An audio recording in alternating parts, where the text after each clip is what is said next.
All right, could you introduce yourself? All right, my name is Gabriel Ward. I'm from Chicago, Illinois, a biology pre-med major here at Xavier University. Okay. And how did you like the book, Jay-Z's book, Decoded? I liked it. It was very interesting. I didn't know how Jay-Z's lyrics went in depth in terms of public society, in terms of politics, social media, and how his lyrics was just a lot more than the people who are listening to would actually, comprehend. How do you think Jay-Z's upbringing prepared him for everything he faced as a rapper? Him growing up, he was exposed to a lot of things in terms of he was exposed to things going on in his neighborhood that were, that would be very enclosed to a lot of kids growing up, and he didn't live in a sheltered background. He knew a lot that was going on in his neighborhood and what was going on. So a lot of things he was exposed to at an early age really, had a different outlook and more of a broader outlook than somebody with an enclosed or in a shelter upbringing. Okay. And with that said, you were talking about how he was not sheltered and how he saw a lot of the unfortunate circumstances around him. So with that said, what do you think Jay-Z did right? He saw where he could be and things that could go or things he could do in terms of, he could have been a drug dealer, could have pimped, could have did many things that, weren't a successful background. He said to himself he wanted to rise and above it and see what he wanted to progress to be. And so he took something, as basic as rapping and created it to an empire, created it to a label, persona, overall brand, and now multi-million-dollar industry. So really he saw what was going on, and he said to himself he knew what he could do better, and he knew what he could do to bring himself up. Okay. And what do you think he did wrong? What he did wrong? I would say what he did wrong was probably glamorize in some lyrics like Big Pimp, and he did glamorize a lot of aspects that were, are frowned upon this society. So I will say he did make some songs that did sometimes image himself as to be something that, growing up he didn't want to image himself to be in terms of drug dealer or pimp or, something else of that fashion. Okay. And what lesson can young people learn from Jay-Z's story?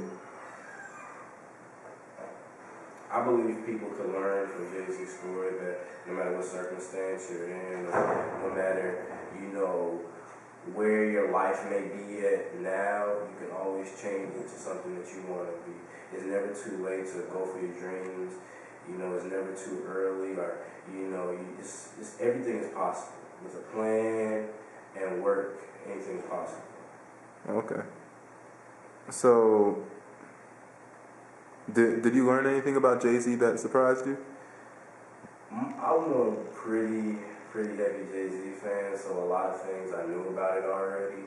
But overall, what did surprise me was how in-depth his lyrics did go. Okay. A lot of his songs. Yeah, I mean, it's like Jay-Z said, do you fools listen to music or do you just skim through it? Yeah. Yeah, Renegade. Yeah. Classic song. Classic.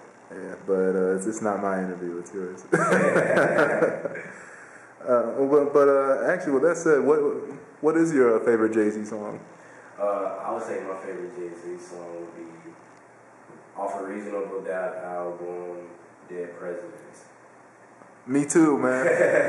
I love that song. Yeah. Like, it's one of those songs that, is just special in some way. Yeah. It's classic beat, lyrically wise. He touched upon so many subjects. You have to listen to it a couple times and really say, whoa, he was talking about that, or whoa, he was saying something about this. Yeah. So overall, classic song. Another song I like by him, probably my second favorite, would probably be off Kingdom Come. Was I was You having a little trouble? No, it's like, I thought it was on them, like, nah, American Gangster was a good album, and then, like I said, I go all the way back to, Hard Knock Life Volume 2 and say, oh, there's something good off that album. But overall, I would say Dead Presidents is my favorite song. That's the first song I heard by Jay-Z. Growing up, I was little, my brother always kind of played it, kind of skimmed through it, and when I got older, I really started to appreciate his music and what, he's done for an artist. Yeah, just since we're talking about Dead Presidents, do you remember the line, everything was all good just a week ago? Yeah, which has been used by so many rappers. Yeah. Probably most recently Kanye West. Yeah, I forget the song though. Yeah, but it kind of points to how unpredictable the fast life can be, drug dealing and all that. Do you want to touch on that a little bit? What type of fast life you mean? That hustler lifestyle. Hustler lifestyle. Well, personally, I don't know too much about that. I have uncles who did go through that lifestyle, and things they always told me is, one day you could be making, 20 grand a day, and next thing you know, something happens, you get robbed, or you end up in prison. It's a very, very fast lifestyle, and overall, it's not a productive lifestyle. It's something that, a lot of people see as an easy outlet. Overall, it's a crazy business. Very crazy. Not a business, it's lifestyle. Yeah, and with that said, how can you relate to Jay-Z's personal story? Personal story? Yeah. I would say how I relate is, no matter what your circumstance or where you came from, you can be anything you want, and you can do anything you want. I take from that story that, no matter what circumstance you could be in, you could do anything. You could, be a multi-millionaire. You could, have platinum albums. You could do anything you want if you really set your mind to it. And that's what I took off of it. Okay. And just one last question. Why do you think Jay-Z wrote the book? From both a personal and a business standpoint, why do you think he wrote it? Personal aspect, I think he knew people liked his songs and, listened to him. But as he said, people listen. You got people who listen to songs and skim through songs. If you really, dig deep into his lyrics, he can show you what he really sang and what the lyrics really mean. So I think he really wanted his fans to really know what his songs truly meant. Because a lot of songs on there, specifically Big Pimpin' and Blue Magic, I knew some of the terms, but a lot of stuff, I really did not know. And a lot of songs surprised me of, meanings and stuff he was trying to touch at. I didn't even know. I thought that was something totally different than what it was originally intended to be. Yeah. From a business standpoint, do you think? From a business standpoint, well, I don't know about the book aspect world or however that industry goes, but I see a lot of people buy books off of celebrities.